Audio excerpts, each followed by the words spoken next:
भारत माता की, भारत माता की। गुड। जम्मू कश्मीर के लेफ्टिनेंट गवर्नर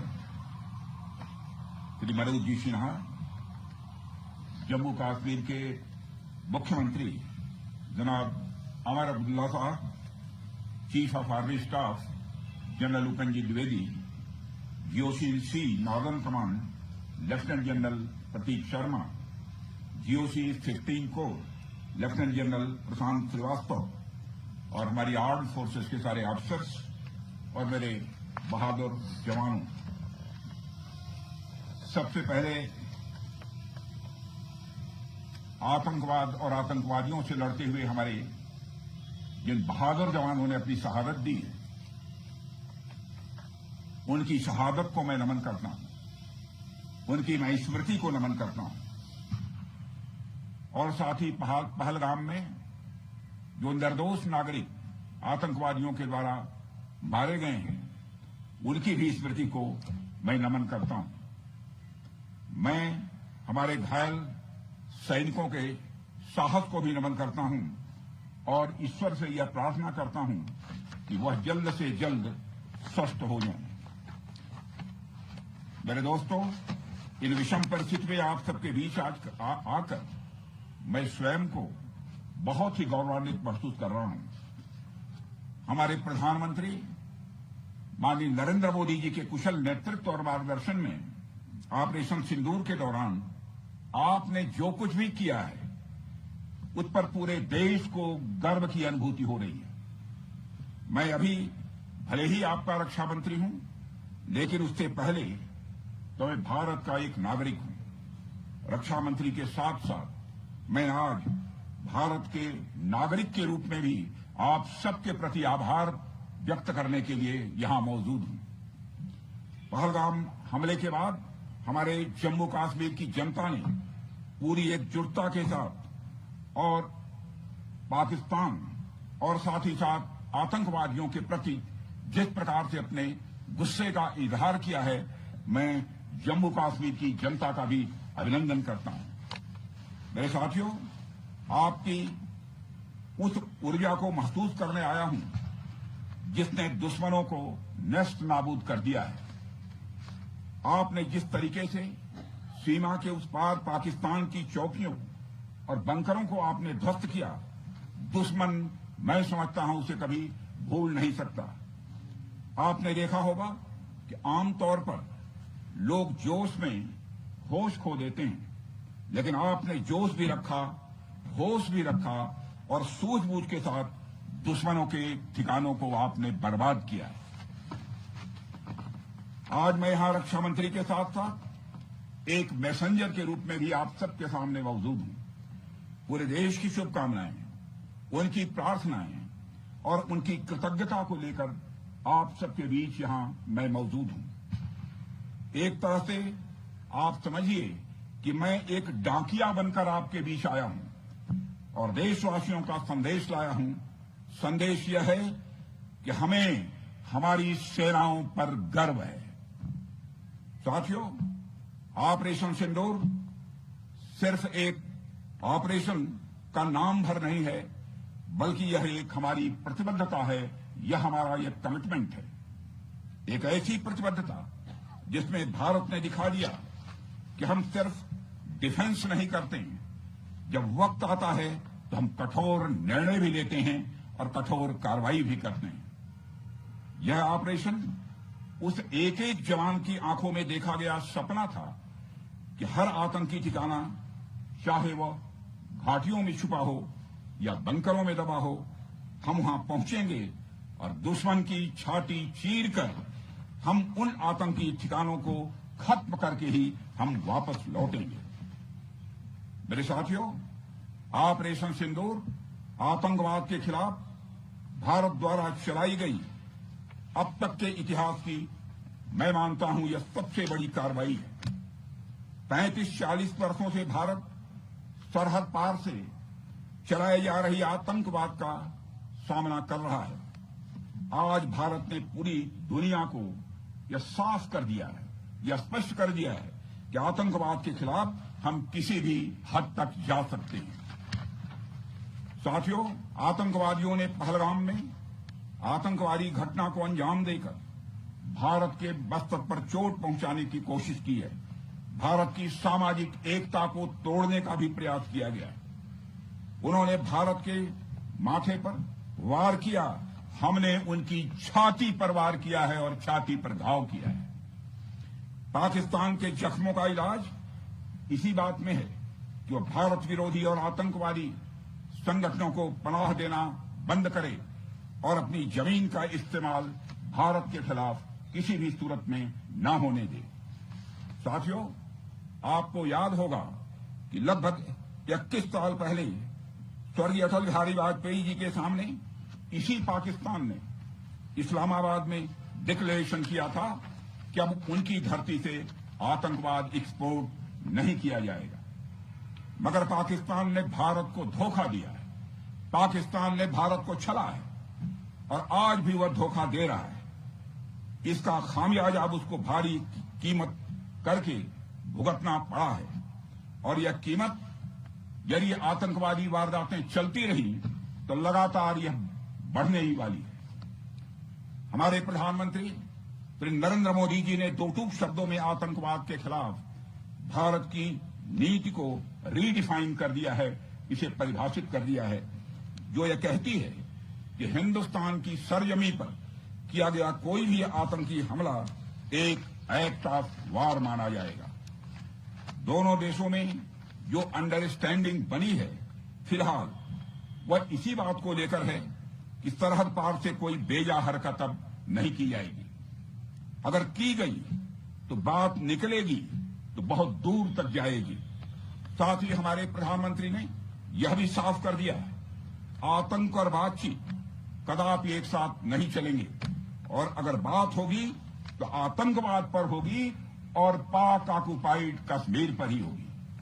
साथियों, ऑपरेशन सिंदूर की कामयाबी ने पाकिस्तान में छिपे आतंकी संगठनों और उनके आकाओं को भी यह साफ बता दिया है कि वे कहीं भी अपने आप को महफूज और सुरक्षित न समझें। अब वे हमारे बहादुर भारतीय सेनाओं के निशाने पर हैं। दुनिया जानती है हमारी सेनाओं का निशाना अचूक है और वो जब वो निशाना लगाते हैं तो गिनती करने का काम वह दुश्मनों पर छोड़ देते हैं। साथियों, आज आतंकवाद के खिलाफ भारत की प्रतिज्ञा कितनी कठोर है इसका पता इसी बात से चलता है कि हमने उनके न्यूक्लियर ब्लैकमेल की भी परवाह नहीं की है। पूरी दुनिया ने देखा है कि कैसे गैर जिम्मेदाराना तरीके से पाकिस्तान द्वारा भारत को अनेक बार एटमी धमकियां दी गई हैं। आज श्रीनगर की धरती से मैं पूरी दुनिया के सामने यह सवाल उठाना चाहता हूं कि क्या ऐसे गैर जिम्मेदार और रोग नेशन के हाथों में परमाणु हथियार सुरक्षित हैं? मैं दुनिया के सामने यह सवाल खड़ा करना चाहता हूं। मैं मानता हूं कि पाकिस्तान के एटमी हथियारों को IAEA international atomic energy agency की निगरानी में लिया जाना चाहिए। मैं ये कहना चाहूंगा और साफ तौर पर कहना चाहूंगा।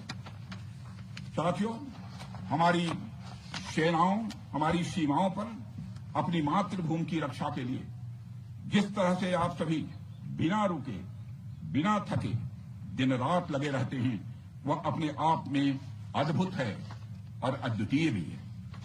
आपकी यही बातें हम सब भारतीयों के लिए मार्गदर्शक का कार्य करती हैं। यही कारण है कि मैं हमेशा आपसे मिलने के लिए उत्साहित रहता हूं ताकि आपके अंदर की ऊर्जा से हम सब भी कुछ प्रेरणा ले सकें। साथियों, आतंकियों ने पहलगाम में धर्म पूछकर हमारे निर्दोष लोगों को मारा।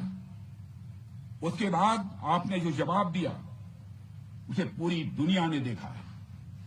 उन्होंने यह नहीं सोचा कि आम नागरिकों ने उनका क्या बिगाड़ा है, उन्होंने ऐसा क्या किया है कि उन्हें मार दिया जाए।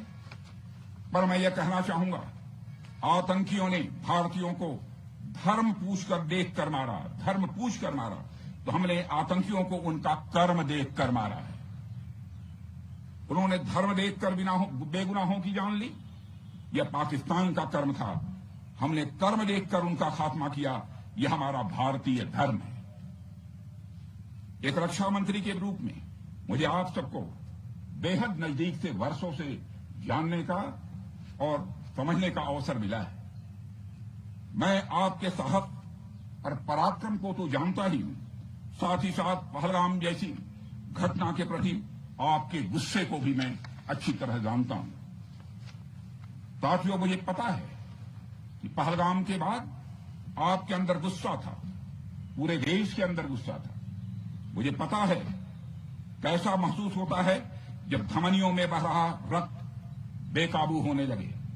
और मुझे इस बात की खुशी भी है कि आपने अपने गुस्से को सही दिशा देते हुए बड़ी बहादुरी और सूझबूझ के साथ पहलगाम का बदला लिया है। रही बात पाकिस्तान की, तो उसकी बात ही क्या करूं आपसे।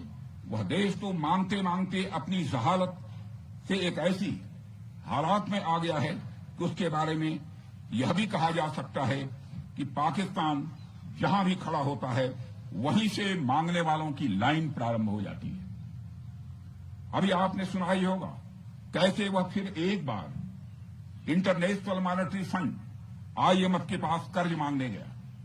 वहीं दूसरी तरफ हमारा देश है कि हम आज उन देशों की श्रेणी में आते हैं जो IMF को फंड देते हैं ताकि IMF गरीब देशों को कर्ज दे सके। ऐसी स्थिति में हमारा यह भारत है। रामचरितमानस में स्वामी तुलसीदास जी ने लिखा है, जहां सुमतितः संपत्ति नाना, जहां कुमतितः विपत्ति निदाना।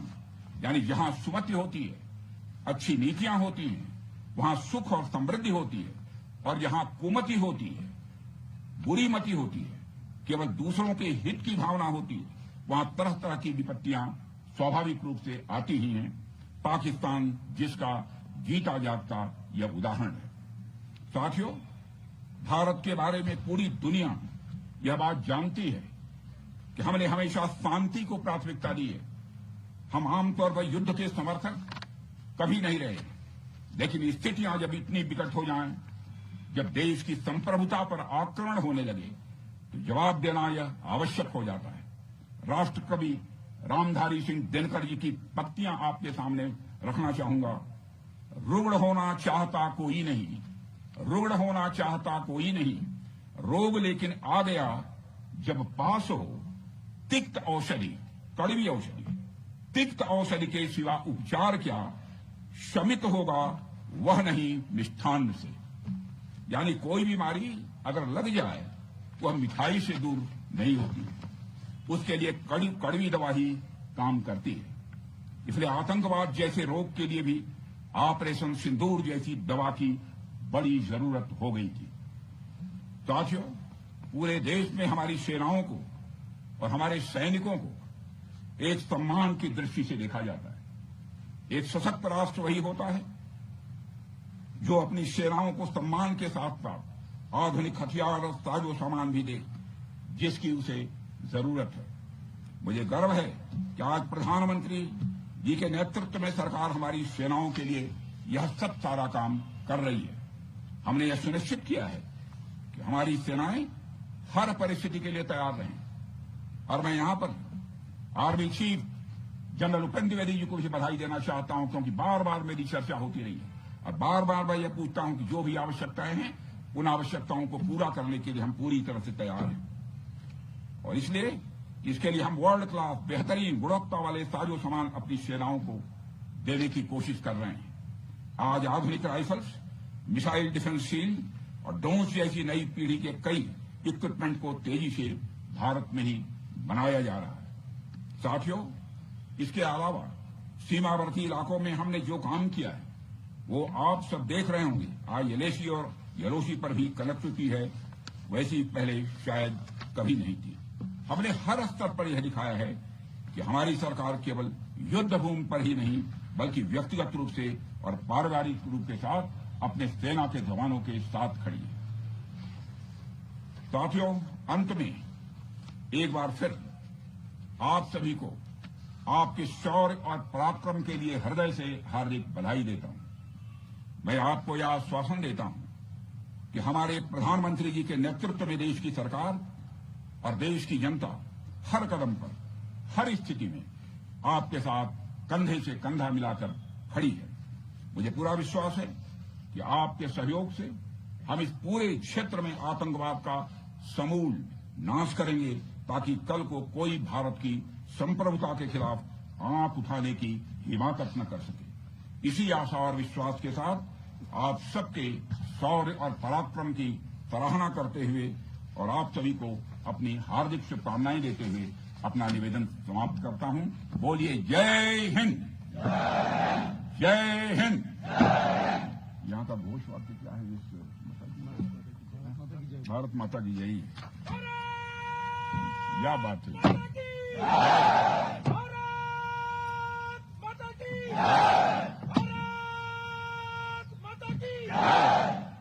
बहुत अच्छी।